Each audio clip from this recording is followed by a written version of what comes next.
The Omsk oil refinery belongs to the largest company in Russia, Gazpromneft. The company employs more than 3,000 people. Russian pages on social media began reporting about the fire at the plant on August the 26th. The governor of the Omsk region, Vitaly Khatsenko, reported 6 wounded and 1 killed.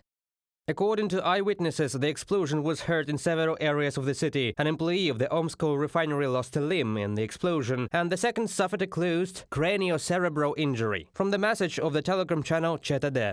The area of the fire was 1,000 square meters. Preliminary information indicates that the AVT-11 unit, which processes oil, exploded at the Omsk oil refinery. The plant produces about 50 types of petroleum products: high-octane gasoline, diesel and marine fuel, jet fuel, technical sulfur and other products for the Russian army. In 2023, the Omsk oil refinery processed 21,280,000 tons of oil, which is 7.7% of all refining in the Russian Federation. The plant produced more than 5 million tons of motor gasoline, 11.5% of the production in the Russian Federation, diesel fuel, more than 8 million tons, jet fuel, 1,630,000 tons, which is 15%, from an article by the Moscow Times publication. The press service of the Omsk refinery reported that the fire was localized, but at the Kavkaz plant in the Rostov region, even after a week of fire, new fire hazards are appearing. The oil depot was attacked by Ukrainian drones on August the 18th. The strike by Ukrainian drones led to the ignition of about 20 diesel fuel tanks, each with a capacity of 5,000 cubic meters. In total, there are more than 70 such tanks there. The fire was so strong that the entire street began to burn. All the smoke just came down on the city. This is terrible. But of course we have no exhaust fumes, everything is fun and wonderful.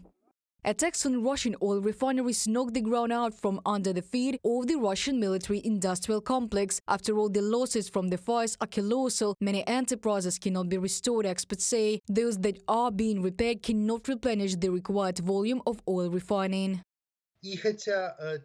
Although the owners repair some of the plants relatively quickly, since the process is ongoing, today X plants are not working, for example. In, let's say, 2 weeks, some of these X plants will be repaired, but the Y plants will be destroyed, which will also be under repair. That is, all the time some of the production capacities are not working.